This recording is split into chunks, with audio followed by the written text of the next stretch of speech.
దేవుని పరిశుద్ధ నామానికి స్తోత్రం కలుగునుగాక. మరి నాకు ఈ అవకాశం ఇచ్చిన దైవజనులకి దైవజనులకి ప్రభు పేరు నాకు చేసుకుంటున్నాను. ఇక్కడ కూడి వచ్చిన పాస్టర్లందరికీ కూడా విశ్వాసులందరికీ కూడాను ప్రభు పేరు వందనాలండి. యాక్చువల్గా మీ దగ్గర నేను వాక్యం చెప్తాను, అంత పెద్దదాన్ని కాదు, మిమ్మల్ని చూస్తే నాకు అర్థమవుతుంది. దేవుని పరిచర్యకు నేను వచ్చి 3 years, జస్ట్ 2 years అండి. కానీ ప్రభు సన్నిధిలో దేవుడు నాకు ఇచ్చిన ఎక్స్పీరియన్స్ 15 years. అంటే దేవుడు అన్ని అనుభవాల గుండా నన్ను నడిపించాడు. ఎందుకు ఇన్ని అనుభవాల గుండా దేవుడు నడిపిస్తున్నాడు అనుకున్నాను, కానీ ఇందులో నాకు ఎన్నో పాఠాలు నేర్పిస్తున్నాడని నేను గ్రహించలేకపోయాను. కొన్ని దినాలు అయిన తర్వాత ప్రభు నన్ను సేవకు తీర్చుకుంటే, నేను రాని ప్రభు, నేను అంత జ్ఞానవంతురాన్ని కాదు, నాకు మాట్లాడడం రాదు, నేను ఎదుటి వాళ్ళతో మాట్లాడితే నాకు నత్తి కూడా వస్తుంది అని ఎన్నో సార్లు చెప్పాను అనమాట. కానీ నేను ఒక మాట మాట్లాడాను, నేను పనికిమాలిన దాన్ని ప్రభు అంటే, ఆ మాటకి దేవుడికి కోపం వచ్చింది ఏమో, నువ్వు పనికిమాలిన దానికి కాదు, నేను విలువ పెట్టుకున్న నా సృష్టిని, నేను రక్తం ఇచ్చి విలువ పెట్టుకున్నాను, నువ్వు అలా అన్నట్టు నేను విలువైన పాత్రగా చేస్తాను, నా సన్నిధిలో నువ్వు నిలబడు అంటే అప్పుడు నాకు ధైర్యం వచ్చిందనమాట. చిన్నతనం నుంచి కూడా ప్రేమ కలిగిన మాటలు నాతో మాట్లాడేవారు ఉండేవారు కాదు. తండ్రి లేరు, తండ్రి చెల్లి నేను ఎంతసేపు చూసుకున్నా మా చుట్టూ ప్రపంచం మా ముగ్గురమే కనిపిస్తుంటే, కొన్ని దినాలు అయిన తర్వాత ముగ్గురు కూడా 3 చోట్లకు విడిపోయి, అంటే ఒంటరి జీవితాలన్నీ. ఆ సమయంలోనే ప్రభు నాతో మాట్లాడడం మొదలు. అంటే దేవుని సేవ పరిచర్య ఎంత కష్టరీతిగా ఉంటుందో నాకు తెలుసు. ఇక్కడ వచ్చిన దైవచంద్రాలందరూ కూడా ఎన్నో కష్టాలు, ఇబ్బందులు, ఇరుకులు, అవమానాలు, నిందలు మోసి వాటన్నిటిని అధిగమించుకొని ఈ స్థానంలో ఇక్కడ ఉన్నారంటే నేను చాలా కష్టపడ్డాను. మీ దగ్గర నేను ఏమాత్రం చాలా తక్కువ అనమాట, ఒక మాటలో చెప్పాలి. అయితే నాకు వాక్యము చెప్పమని నాకు ఈ అవకాశం ఇచ్చారు.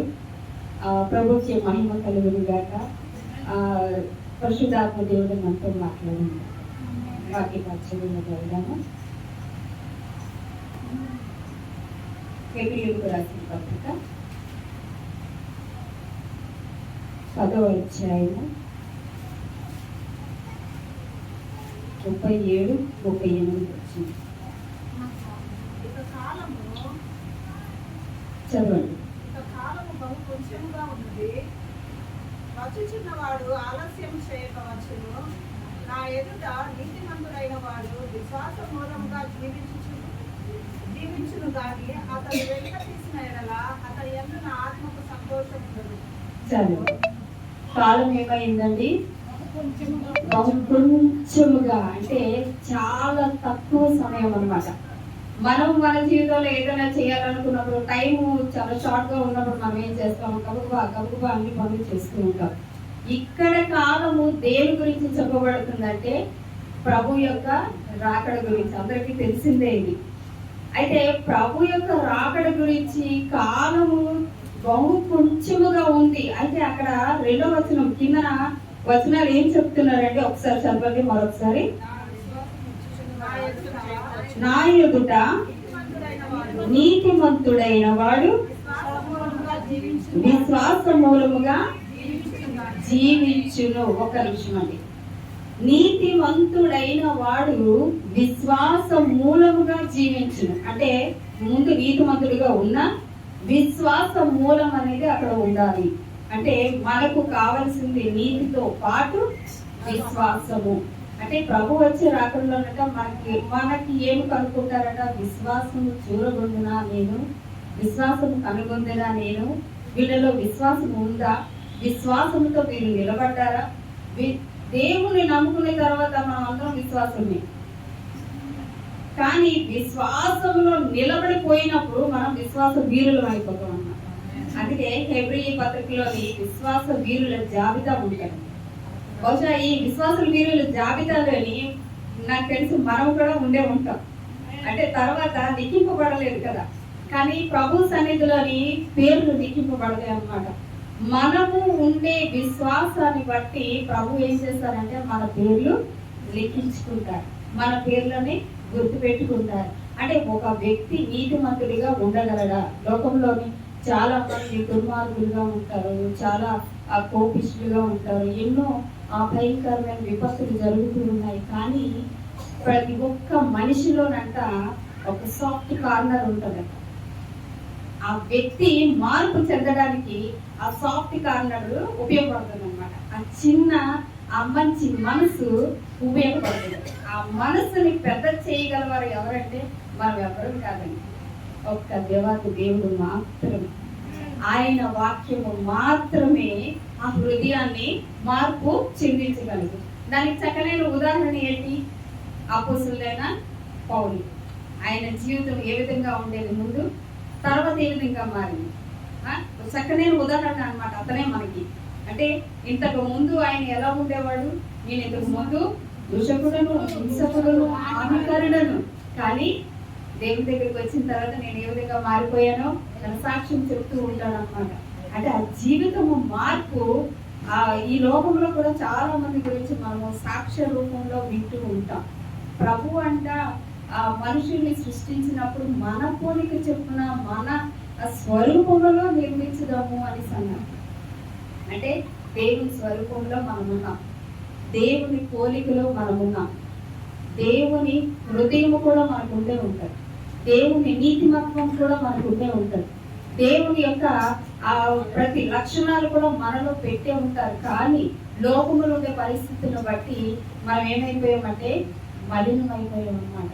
ఇక్కడ ఒక ఉదాహరణకి ఒక స్త్రీ గురించి మనము చెప్పుకుందాం. యెహోషువ గ్రంథము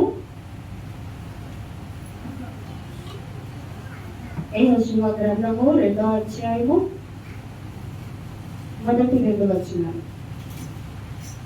నూను కుమారుడును యెహోషువ వేగుల వారినైన ఇద్దరు మనుషులను పిలిపించి, మీరు పోయి ఆ దేశమును ముఖ్యంగా ఎరుకోలు చూడని వారితో చెప్పి, షిత్తీము నొద్ద నుండి వారిని రహస్యంగా పంపాను. వారు వెళ్ళి రాహాబను ఒక వేశ్య ఇంట చేరి అక్కడ దిగగా. చాలండి.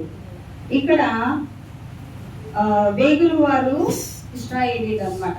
ఇశ్రాయేలీలు ఏ విధంగా ఉంటారంటే దేవుని యొక్క ఆజ్ఞలు కట్టడలు పాటిస్తూ పరిశుద్ధంగా పవిత్రంగా లేకపోతే యేసుప్రభు వారు చంపదింపబడతారని వాళ్ళకి చాలా బాగా తెలుసు. కాబట్టి చాలా పవిత్రమైన జీవితాన్ని అనుభవిస్తూ ఉంటారు ఇశ్రాయేలీలు. అయితే వీరు ఎరుకోని జయించే ముందు వేగులు వారుగా ఇద్దరు వెళ్తారు. ఇద్దరు మనుషులు ఆ ఎరుకో పట్టణానికి వెళుతూ ఎవరింటికి వెళ్తారండి? రాహాబను. అయితే అక్కడ ఒక స్త్రీ ఉన్నది, రాహాబు. ఆమె చేస్తున్న వృత్తి ఆ పక్కన రాయబడింది. రాహాబు ఒక స్త్రీ, ఆమె చేస్తున్న వృత్తి చాలా దుర్భరమైనది. ఒక స్త్రీ ఒక పనిలో అటువంటి పనిలో ఉందంటే తనకు తానుగా వెళ్ళి ఉండదు. నాకు తెలిసి ఈ లోకం తనని బంధించి ఉండొచ్చు, పరిస్థితులను తన్ని బాధ పెట్టి ఉండొచ్చు, లోక పాపము ఏంటో తెలిసి కూడా అటువంటి పరిస్థితుల్లో ఏ స్త్రీ కూడా ఉండదు. అయితే ఆ స్త్రీ చేస్తున్న ఆ వృత్తి మనకు అక్కడ రాయబడింది అన్నమాట. మనము అది వినగానే మన హృదయము కొంచెం బాధపడుతూ ఉంటుంది. ఎందుకంటే మనతోటి స్త్రీ కాబట్టి మన పక్కనున్న వారు లేదా మన స్నేహితులు అటువంటి ఏదైనా చిన్న పొరపాట్లు చేసినా మన కొంచెం హృదయం ఏమవుతుందంటే బాధపడుతూ ఉంటుంది అన్నమాట. ఎందుకంటే అటువంటి శరీర స్వభావము, అటువంటి మనస్తత్వము మనము కూడా కలిగి ఉన్నాము. కాబట్టి ఇంకో విషయం ఏంటంటే మనము క్రీస్తును ధరించుకున్నాము కాబట్టి ఆ ప్రేమతత్వాన్ని కలిగి ఉన్నాము కాబట్టి ఆ నొప్పి ఏంటో ఆ బాధ ఏంటో మనము అర్థం చేసుకోగలము. ఇక్కడ ఈ వాక్యం చదవగానే రాహాబను ఒక వేశ్య ఇంట వారు దిగగా అని ఉంటుంది.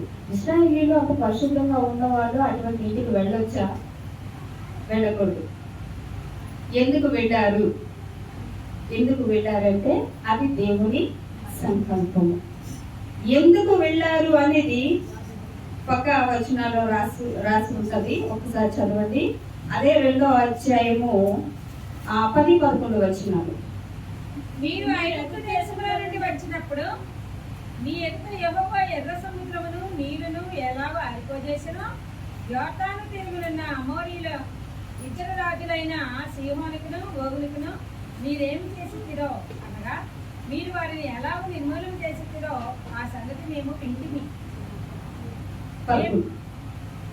మేము వినినప్పుడు మా గుండెలు కరిగిపోయాను. మీ దేవుడైన యెహోవా పైన ఆకాశమందును క్రింద భూమి యందును దేవుడే.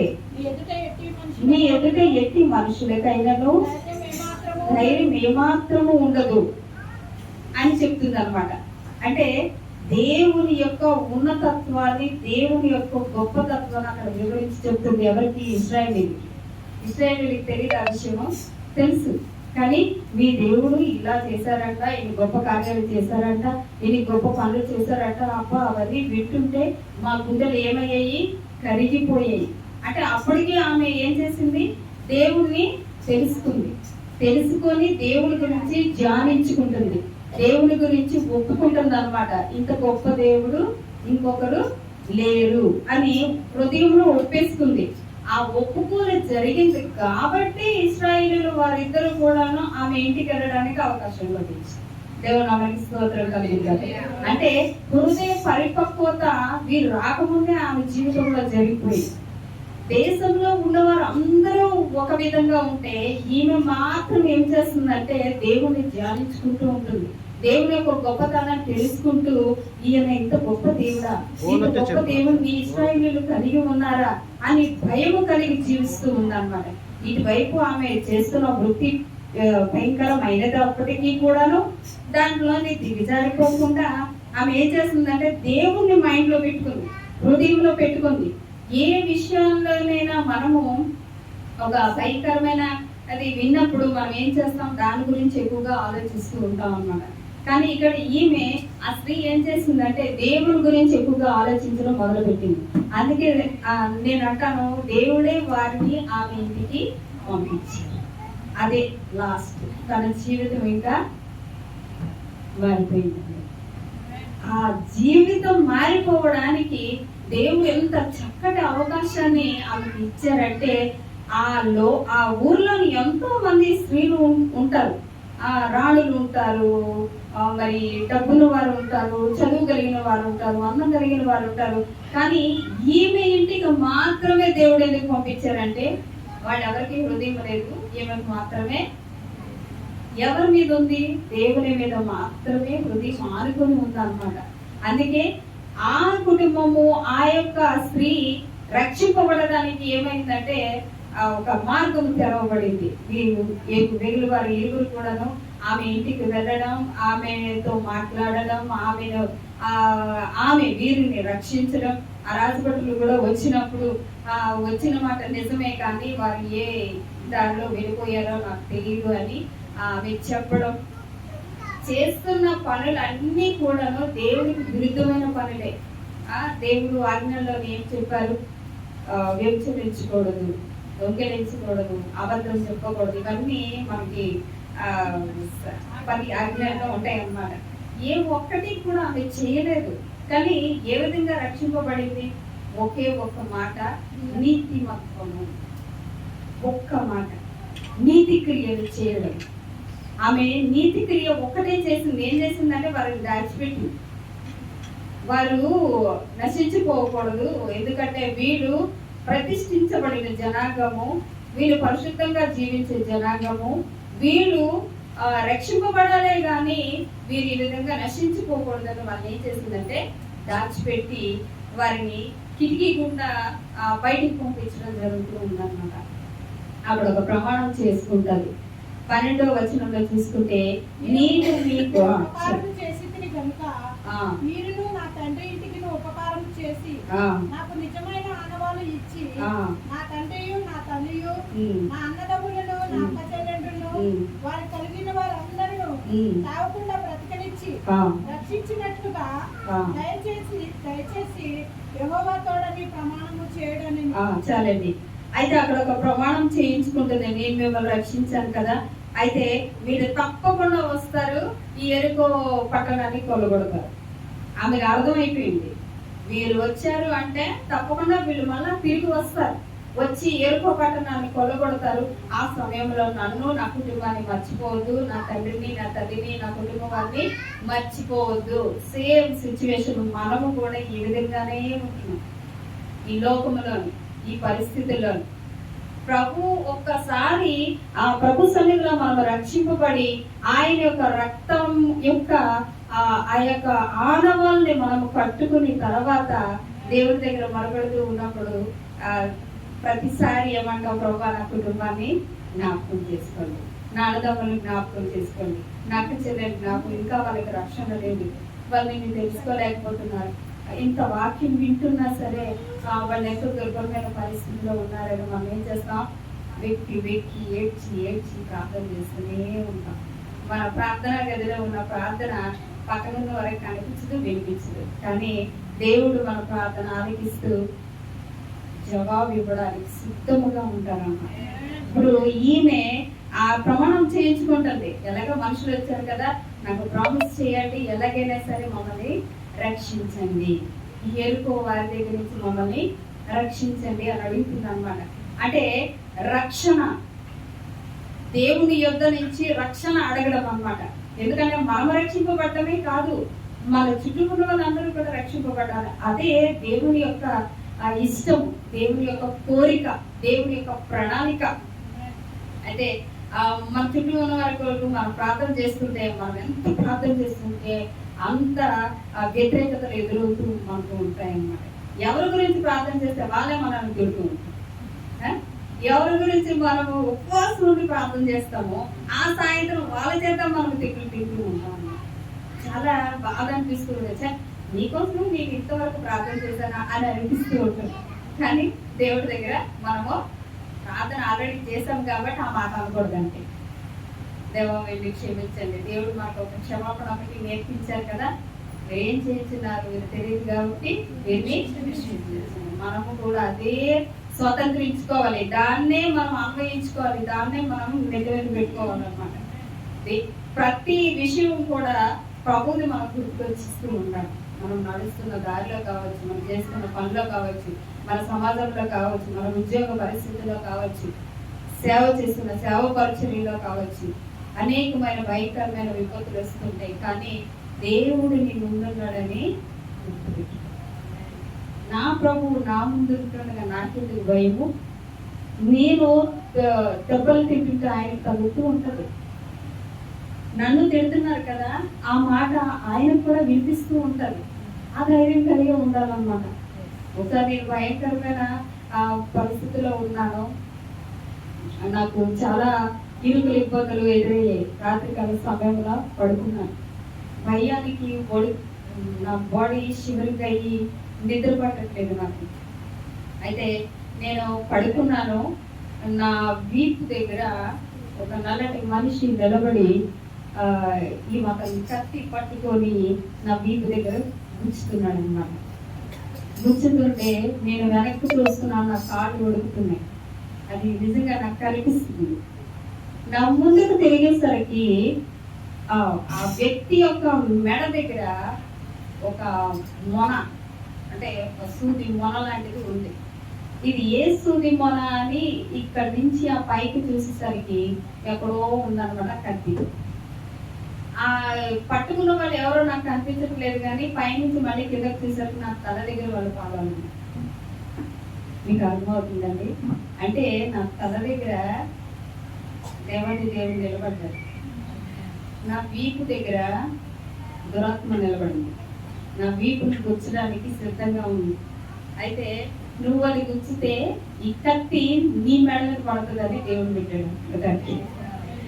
అదేసరికి అప్పుడు ఆ పాదాలను చూసేసరికి నా వాళ్ళంతా చల్లగా అయిపోయి హాయిగా నిద్రపడుతుంది.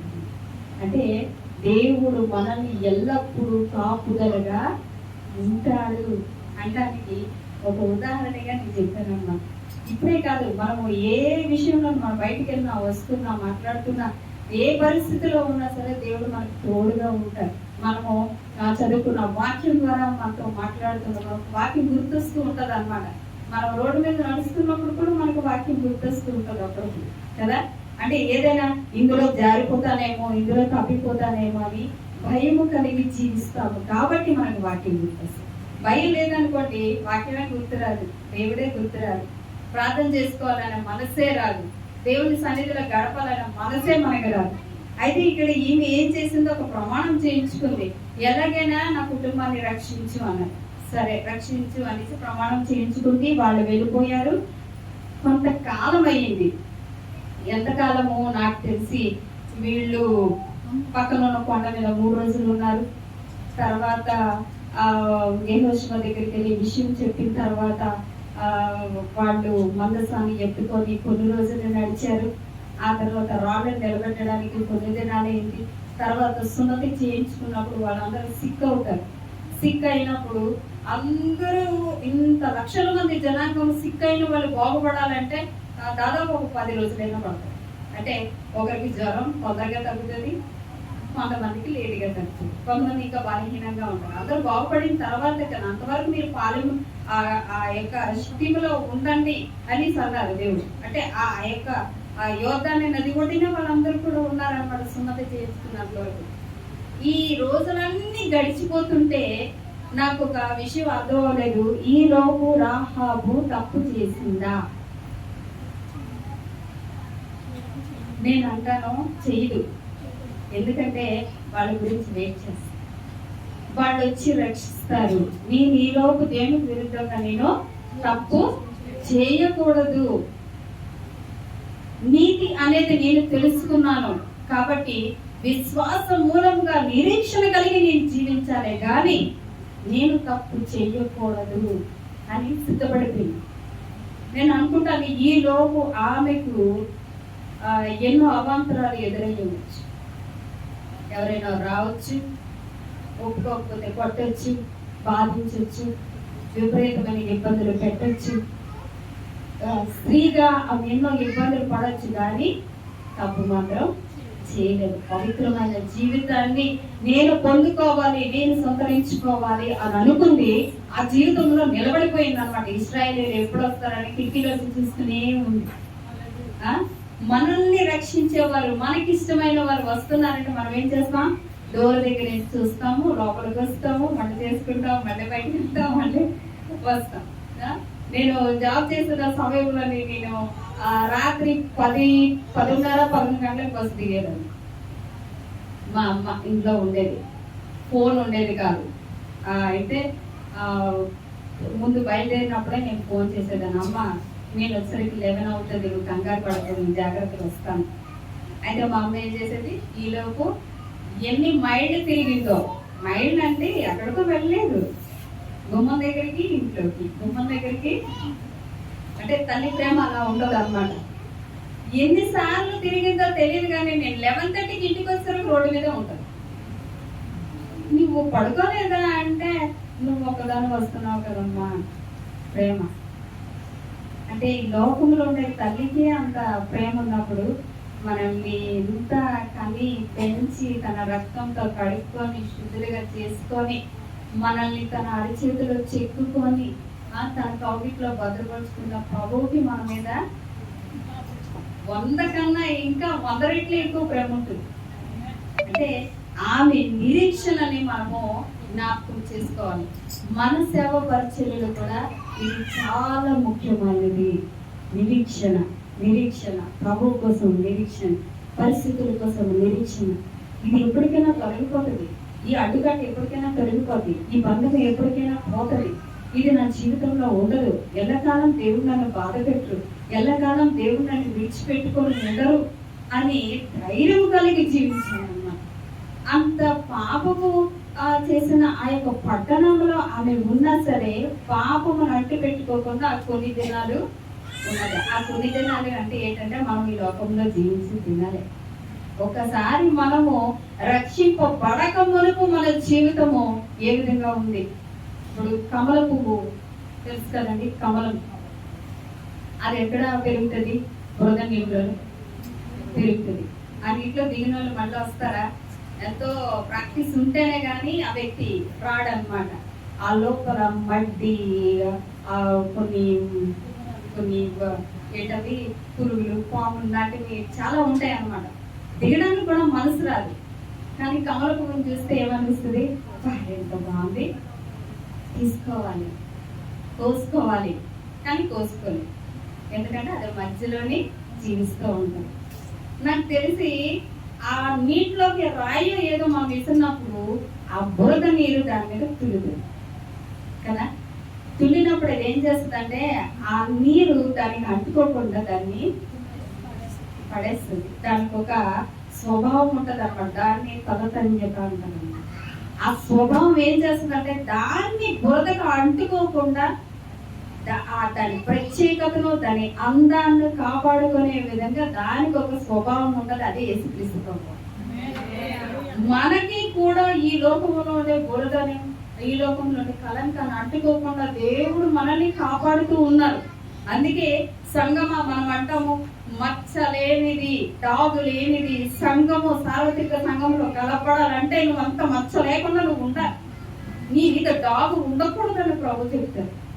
మనం ఏం చేస్తాము, లేకుండా మనం పరిశుద్ధమైన జీవితాన్ని జీవించాలని ప్రతిసారి అయ్యా నాలో ఏమైనా లోపం ఉంటే తీసివేయండి, ఈ లోకంలో ఉన్న కలంకం నన్ను అడ్డుకోకుండా నన్ను కాపాడుకునే గొప్ప స్వభావం నాకు ఇవ్వండి అని ఎల్లప్పుడూ దేవుని దగ్గర అడుగుతూనే ఉంటాం. ఎందుకంటే ఎక్కడ తప్పిపోతామని భయం.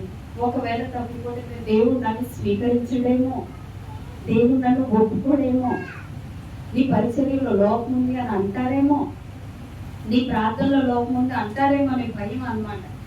ఎవరి దగ్గర భయపడం, కానీ మనం దేవుడి దగ్గర మాత్రం భయపడుతూ ఉంటాం. ఎందుకంటే అంత గొప్ప తండ్రి ఉంటుండగా నేను ఎవరికి భయపడాలి? నా దేవుడికి మాత్రమే నేను భయపడతాను. ఆయన సన్నిధిలో మాత్రమే సాత్వికము కలిగి ఎదురు చూస్తూ ఉంటాను, ప్రార్థన చేస్తూ ఉంటాను, ధ్యానిస్తూ ఉంటాను. ఆ ప్రమాణాన్ని నేను గుర్తు చేసుకుంటూ ఉంటాను. మరలా నేను వస్తాను, ఈలోకి సిద్ధపడి యు ఆర్ మై విట్నెసెస్, మీరు నాకు సాక్షులు. శిష్యులకు చెప్పారు కదా యేసుక్రీస్తు ప్రభు వారు, నేను మరలా వస్తాను, అప్పటి వరకు మీరు నాకు. మనం అందరం కూడా దేవుడికి శిష్యులుగానండి. ఈ వీళ్ళు విశ్వాసులు, వీరు పనివారు, వీరు ఈ పని చేసేవారు, వీరు బయట కూర్చేవారు, అలా ఉంటుందండి దేవుడి దగ్గర. ఇక్కడ నుంచి ఆ చివరి వరకు ఉన్న వాళ్ళందరూ కూడా దేవునికి ఇష్టలే, సమభాగస్థులు. ఆయన రక్తం అందరి మీద ఒక విధంగానే ప్రోక్షించబడింది, ఒక విధంగానే కడిగారు, ఒక విధంగానే దేవుడు మనల్ని చేశారు. మనలో ఏమైనా ఒకరికి ఒక్క కన్నుండు, ఒకరికి 2, ఒకరికి 3 అలా ఉందో, ఆయన స్వరూపం ఎలా ఉందో అలాగే ఉన్నాం మనం. మనలో లోపము ఎలా వచ్చిందంటే మన వల్లనే వచ్చింది. ఆ లోపాన్ని తీసివేసుకోవడానికి రాహాబు ఏం చేస్తుందంటే నిరీక్షిస్తుంది. ఎలాగైనా ఈ ప్రాంతం నుంచి నేను తప్పించబడాలి, నేను ఇక్కడి నుంచి బయటికి వెళ్ళిపోవాలంటే, ఈ పాపం నుంచి బయటికి వెళ్ళిపోవాలి, నాతో పాటు నా కుటుంబం కూడా రావాలి. ఎంతో ప్రార్థన చేస్తుంది. ఆ ప్రార్థన గదిలో గోసాడుతుంది అనమాట. దేవా ఇశ్రాయేలీయులను రప్పించు, ఇశ్రాయేలీయులను రప్పించు అని ఎన్నిసార్లు అడుగుతుందో దేవుడు. మొత్తానికి ఏం చేశారు ఇశ్రాయేలీయులు? రాగానే మాట చూద్దామండి. 6వ అధ్యాయము యెహోషువ గ్రంథము 6వ అధ్యాయము 17వ వచనం. ఈ పట్టణమును దీనిలో ఉన్నది యావత్తును యెహోవా వలన శపింపబడిన. చాలని ఒక నిమిషం. ఈ పట్టణంలో ఉన్నదంతా కూడా యెహోవా వలన శపించబడింది. మరి అన్నప్పుడు రాహాబు అనే వేశ్య శపించబడిందా కాదా?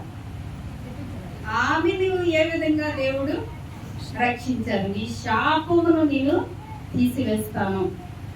మన రక్షణే మన శాపాన్ని తీసివేస్తుంది అన్నమాట. నా జీవితంలో నాకు ఎన్నో ఇరుకులు వచ్చినప్పుడు నాకు ఒక విషయం గుర్తొచ్చింది. నా మీద శాపం ఉంది, ఈ శాపం పోతేనే కానీ నా జీవితం బాగుపడదని నేను అనుకున్నాను. ఏమి అడగాలని నాకు కోరిక కలగలేదు.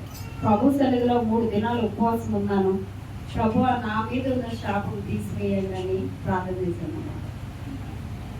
ఆ 3 దినాలు ఆ శాపం గురించి ఆమె ఒక్క గురించే ప్రార్థన చేస్తున్నాను. నా మీద ఉన్న శాపం తీసియాలి ప్రభు, నా మీద శాపం తీసియాలి, నా తర్వాత తరానికి ఉండకూడదు ఈ శాపము, మీ పిల్లలుగా వాళ్ళు పెరగాలి, నా తర్వాత ఉన్న వారందరూ కూడా నీ పిల్లలుగా పెరగాలి, నా మీద ఉన్న శాపం తీసేది ప్రార్థన చేస్తున్నాను. 3వ దినం అయిపోయింది, వాక్యం అయిపోయింది.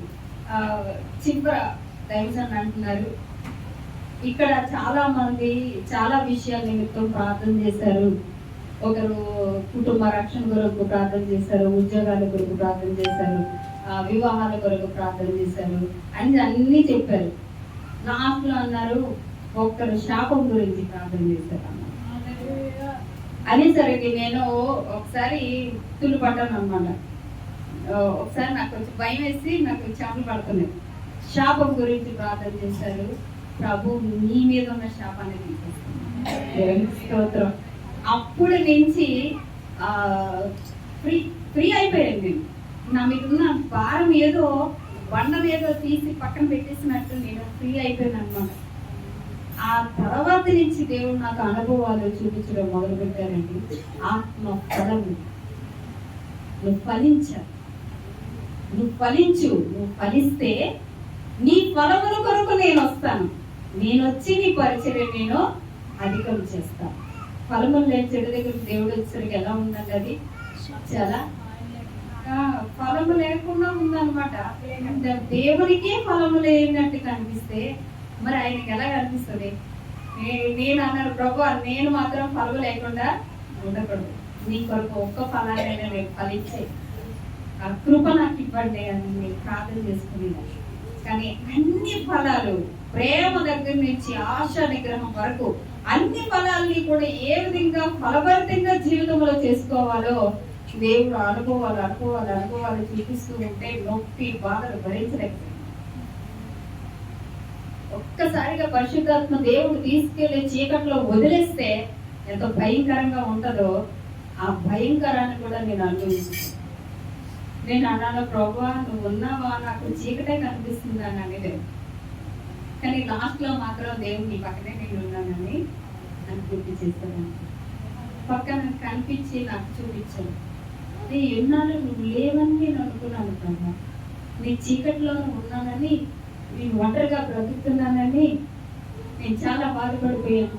నా పక్కనే నువ్వు ఉన్నావా అని తెలుసుకోలేకపోయాను అన్నమాట. అంటే దేవుడు మనల్ని నడిపిస్తూ ఉన్నప్పుడు బాధలు అనేవి వచ్చినప్పుడు దేవుడు నన్ను మర్చిపోయారు, విడిచిపెట్టేశారని మనం అనుకుంటాం. కానీ మన పక్కనే ఉంటారు. చూడగలిగిన కన్నులు, వినగలిగిన మనస్సు, వినగలిగిన చెవులు, గ్రహించుకునే మనస్సు మనకు ఉండాలే కానీ దేవుడు మనకు క్లియర్ కట్గా కనిపిస్తారన్నమాట. క్లియర్గా అది గ్రహించుకోలేని పరిస్థితులు మనం ఉంటాం కాబట్టి మనం దేవుడిని చూడడం అంతే. కానీ ప్రియ సంఘం ఒకటే గుర్తుపెట్టుకోవాలి, ప్రభు నన్ను విడిపిస్తారు. ఆయన వస్తారు, వచ్చి నన్ను, నా కుటుంబాన్ని, నా సంఘాన్ని సార్వత్రిక సంఘంలోనికి కలిపి తీసుకెళ్తారు. ఆర్భాటముతో, ధ్వనితో దేవుడు నన్ను నడిపిస్తారని విశ్వాసం కలిగి మనం జీవించాలి. నిరీక్షణలో మనం ముందుకు సాగిపోవాలన్నమాట. ఆ నిరీక్షణ ఎలా ఉంటుందో తెలుసండి, ముందుకు మనకేంటి కనిపించదు, ఆనవాళ్ళు కనిపించు. ఒకటి జరుగుతుందంటే దాని ఆనవాళ్ళు మనకు కనిపించదు, కానీ అది జరిగి తీరుతుంది ఖచ్చితంగా. కనిపించింది మనము చూస్తాం అన్నమాట కొన్ని రోజులకి. ఇక్కడ హెబ్రీ పత్రికలో ఉంటుంది, ఒకసారి చూద్దాం. హెబ్రీకి రాసిన పత్రిక 11వ అధ్యాయం.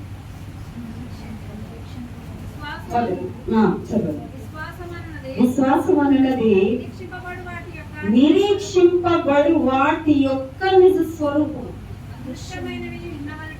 అదృశ్యమైనవి ఉన్నవనుటకు రుజువు. దేని ద్వారా మనము చూస్తాము కదా, నేను విశ్వాసము, దాని మీద వచ్చిన నిరీక్షణ, వెయిటింగ్. వెయిట్ చేయడం అంటే గొప్ప చిరాకు మనందరికీ కూడా. వెయిట్ చేయడం అంటే చిరాకు. ఈ వెయిటింగ్ మామూలు వాటి కోసం కాదండి, ఏ వస్తువు కోసమో, ఏ ఫ్రెండ్ కోసమో, దేనికోసమో కాదు ఈ వెయిటింగ్. ఎవరి కోసం ఈ వెయిటింగ్? రాజు కోసం, ప్రభు కోసం, ఆయనతో మనం ఉండాలనే ఆశ. అదే వెయిటింగ్ అన్నమాట. ఆ వెయిటింగ్ మనం ఎంత వెయిట్ చేస్తే అంత ఆశీర్వాదాన్ని పొందుకుంటాం. కొంతమందికి వివాహాలు అవ్వదు కదా, ఆలస్యం అవుతూ ఉంటాం. మనం వాళ్ళకి ఏం జరుగుతుందో, అమ్మా ఆలస్యమే గొప్పగా జరుగుతుంది, ఆశ్చర్యంగా జరుగుతుంది, ఓపిక పట్టు అంటాం కదండి. అంటే పిల్లలు ధైర్యం కలిగి ఉండాలని మనం చెప్తుంటాం. అది నిజమే. ఆ ఆలస్యం ఏంటవుతుంది, దేవుడు ఆశ్చర్యంగా మార్చేస్తాడు, అద్భుతంగా మార్చేస్తాడు. ఆ వెయిటింగ్ దేవునిలోనే ఉండాలి. వెయిట్ చేయకే చాలా జీవితాలు పాడైపోతాయి. నిరీక్షించగా, దేవుణ్ణి అడగక, దేవుని సన్నిధిలోని ప్రార్థన చేయక, నా జీవితంలో చేస్తానని ఓపిక పట్టక, ఓపిక లేకే చాలా జీవితాలు పాడైపోతున్నాయి. రాహాబ్ ఏం చేసిందంటే ఓపిక పట్టింది. వాళ్ళు వచ్చినంత వరకు కూడా నేను ఓపిక పట్టి ఉంటాను. వాళ్ళు సామాన్యులు కాదు, గొప్ప సమర్థులు. తప్పకుండా వాళ్ళు వస్తారు. మహాసైన్యం, రాజుతోనే మహాసైన్యం తప్పకుండా వస్తుంది. అంతవరకు ఓపిక కలిగి ఆ కమలకు ఏ విధంగా బురదను అంటించుకోకుండా ఉన్నదో, బురదలోనే ఉంది కానీ బురద దానికి ఎటువంటి మలినమో అంటలేదు, పగలదు. దాని యొక్క అందము అలాగే ఉంటది, ఆ సువాసన అలాగే ఉంటది, ఎంతో అందంగా ఉంటది అన్నమాట. ప్రభు సన్నిధికి మనం వెళ్ళాలంటే అంత పరిశుద్ధతను సంతరించుకోవాలి. మన చుట్టూ ఎన్నో దుర్భరమైన పరిస్థితులు ఉన్నప్పటికీ కూడాను ప్రభు అని నీకు పరిశుద్ధతను కలిగి ఉండాలి, నన్ను జ్ఞాపకం చేసుకో తండ్రి అని మనం ఎల్లప్పుడూ కూడా ప్రభు సన్నిధిలో చేయాల్సిన ప్రార్థన ఇది. క్రీడను ఆత్మలో వర్ధిల్లు అన్ని విషయాలని ఈ లోకంలో కావాల్సినవి కూడా అడుగుతాం. మనకు చాలా విషయాలు, అన్ని విషయాల్లో వర్ధిల్లాలి అంటే ప్రభు సన్నిధిలో మనం వర్ధిల్లు. ముందు మనం ప్రభు సన్నిధిలో వర్ధిల్లుతూ ఉన్న ప్రకారము అన్ని విషయాలను కూడాను, అన్ని విషయాలు అంటే అందులోని ఈ లోక విషయాలు వస్తాయి, పరలోక సంబంధమైనవి వస్తాయి, అన్ని రకాలుగా వస్తూ ఉంటాయి అన్నమాట. దేవుడికి మనకి ఏది కావాలో తెలుసు, మనకి ఏది ఇష్టమో తెలుసు. మన హృదయంలో కొన్ని కోరికలు ఉండిపోతే అది పక్కన ఉన్న వాళ్ళకి చెప్తే నవ్వుతారు. ఆ కోరికలు చెప్పుకోమని, కానీ దేవుడి దగ్గర చెప్పు. దేవుడి దగ్గర చెప్పకపోయినా ఆయనకు తెలుసు. అరే నా కుమార్తె ఈ కోరిక చాలా చిన్నదిగా ఉంది, నాకు ఒక చిటికలో పని నేను చేసి పెడతాను అంటే రాహాబు ఏం చేస్తుందంటే నిరీక్షిస్తుంది. నిరీక్షణ కలిగే జీవితం. వెయిట్ చేద్దాం ప్రభు సన్నిధిలో. ప్రభా నిరీక్షించే మనసు నాకు ఇవ్వండి, విశ్వాసాన్ని కాపాడుకునే దృఢ సంకల్పాన్ని నాకు ఇవ్వండి. నేను అటు విశ్వాసభక్తురాలుగా నేను ఉండాలి, విశ్వాస వీరురాలుగా నేను మారిపోవాలి. నా సంఘము మారాలి, నా సమాజం మారాలి, నా ఇంట్లో ఉన్నవారు మారాలి, నా చుట్టూ ఉన్నవారు అందరూ కూడా మారాలి. నన్ను బట్టే నా చుట్టూ ఉన్న వాళ్ళు రక్షింపబడాలి. మనల్ని బట్టే రక్షింపబడతారండి. నిజంగా చెప్పాలంటే మనం మాట్లాడే మాట, మన ప్రవర్తన, మనం చూపించే ప్రేమ, మనం నడిచే నడక మన పక్కన ఉన్న వారికి ఏం చేస్తుందంటే మార్పు తెస్తూ ఉంటుంది అన్నమాట. నా వీధిలో ఒక అమ్మాయి ఉండేది, అన్యురాలి. ఆమెకు చిన్నతనంలోనే పెళ్ళి అయిపోయింది.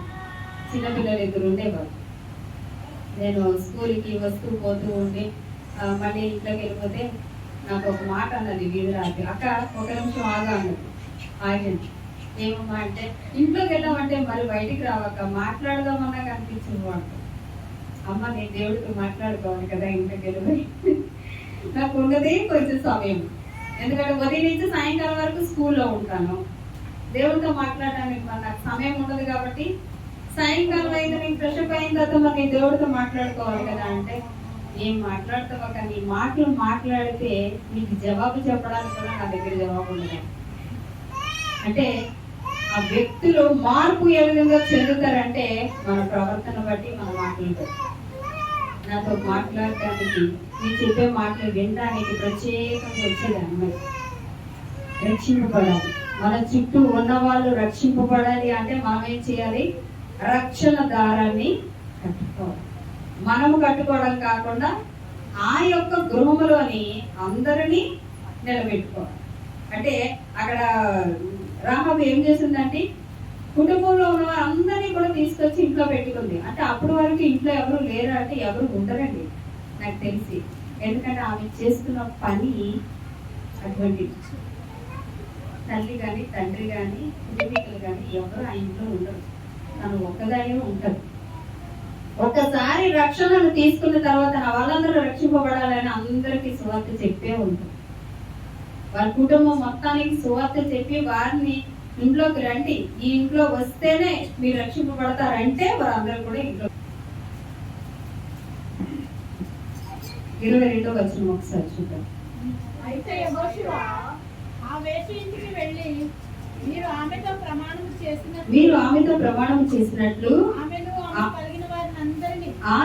ఆమెకు కలిగిన వారిని అందరినీ అక్కడ నుండి తోడుకొని రండని దేశమును వేగు చూచిన ఇద్దరు మనుషులతో చెప్పగా వేగులు వారైన ఆ మనుషులు పోయి రాహాబును ఆమె తండ్రిని తల్లిని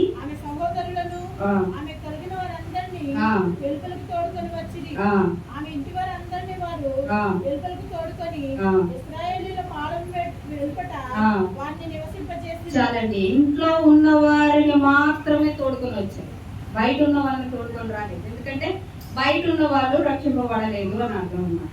ఇంట్లో ఉన్న వాళ్ళందరినీ తీసుకొని వచ్చి ఎక్కడ పెట్టారండి?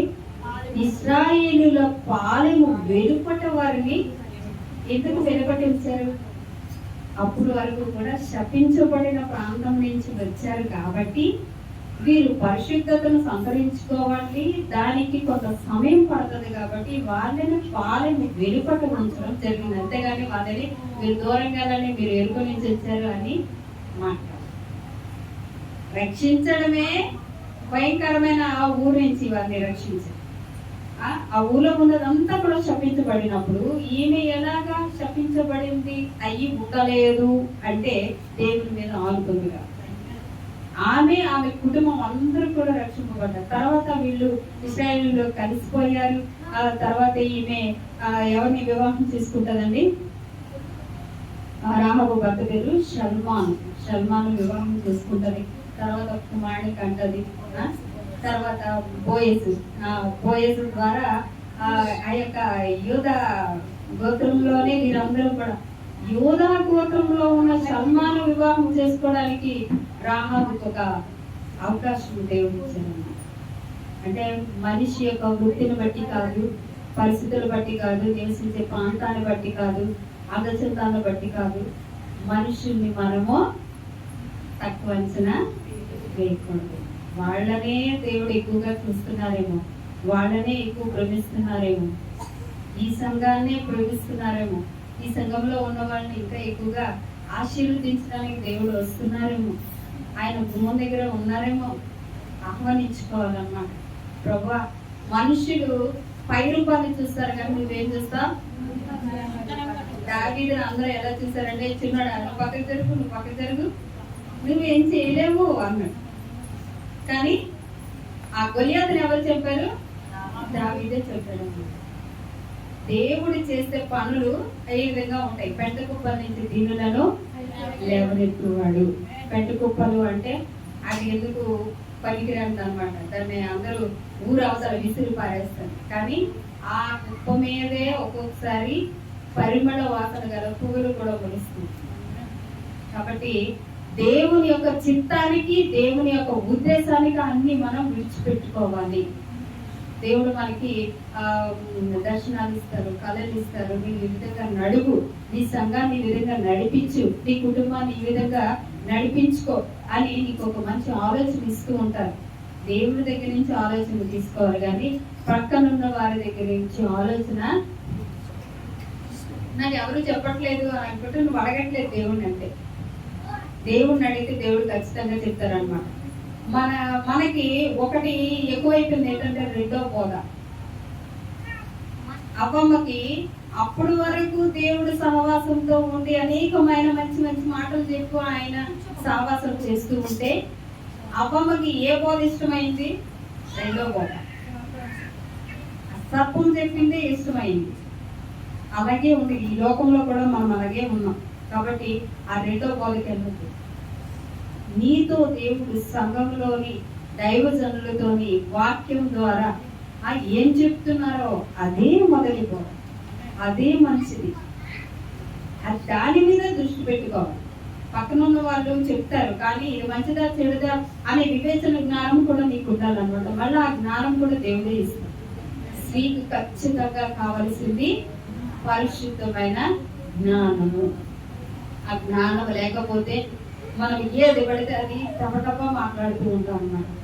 అటువంటి మాటలకు పోకుండా చాలా జాగ్రత్తగా మనము జాగరూకులమై ఉందుముగాక. మనము మన సంఘాన్ని కట్టుకుందుముగాక, మన కుటుంబాన్ని కట్టుకుందుముగాక. దేవుడి యొక్క వాక్యాన్ని దీవించి ఆశీర్వదించుగాక. మరి నాకు ఈ సమయాన్ని ఇచ్చిన అమ్మగారికి, అయ్య గారికి కూడా